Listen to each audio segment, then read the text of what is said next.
امام ترمذی رحمۃ اللہ علیہ کے زمانے میں ایک صالح نیک نوجوان تھے، ان کا نام تھا حکیم ترمذی۔ ان کے بارے میں کتابوں میں ایک واقعہ لکھا ہوا ہے کہ بڑے خوبصورت تھے، حسین تھے۔ ایک نوجوان لڑکی ان سے محبت کرتی تھی اور بارہا اس عورت نے ان کو گناہ کی دعوت دینے کی کوشش کی، مگر یہ جو ہے کہتے انی اخاف اللہ، میں اللہ سے ڈرتا ہوں، اور آگے چل جاتے۔ ایک مرتبہ یہ ایک باغ میں گئے کہ وہاں سے جو ہے ان کے دوست کا باغ تھا کہ وہاں سے جو ہے پھل وغیرہ توڑیں، اور ان کے دوست کی طرف سے اجازت تھی۔ جب وہ اس باغ میں پہنچے تو دیکھا کہ وہی عورت ان کے پیچھے دروازے سے داخل ہو رہی تھی۔ اب باہر جانے کا راستہ ایک ہی، ان کے دل میں اللہ کا خوف آیا کہ میں کچھ بھی کر کے اس عورت کے شر سے اور فتنے سے بچ جاؤں۔ کیوں؟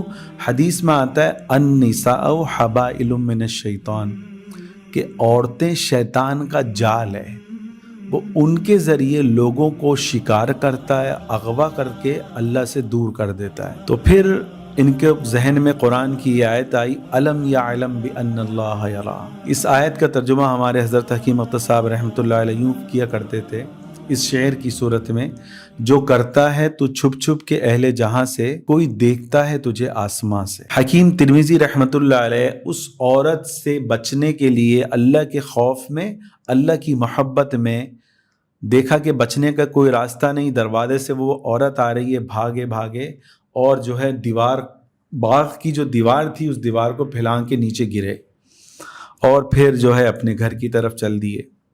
یہ واقعہ ہو گیا۔ اس واقعے کے بعد حکیم ترمذی رحمۃ اللہ علیہ بوڑھے ہو گئے، ہڈیوں کا ڈھانچہ بن گئے، 60-65 سال سے اوپر ان کی عمر ہو گئی۔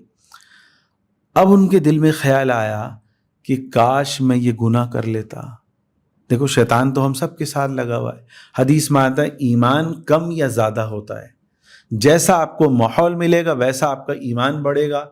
دینداری والا ماحول آپ کو نہیں ملے گا، آپ کا ایمان کم ہوگا۔ تو امام ترمذی رحمۃ اللہ علیہ جو ہے جب یہ خیال آیا تو رونے لگے کہ مجھے یہ خیال کیسے آیا کہ کاش میں یہ گناہ کر لیتا۔ روتے رہے روتے رہے روتے رہے، روتے روتے آنسو خشک ہو گئے اور پھر جو ہے سو گئے۔ ایک غم تھا کہ میں نے یہ سوچا بھی کیسے۔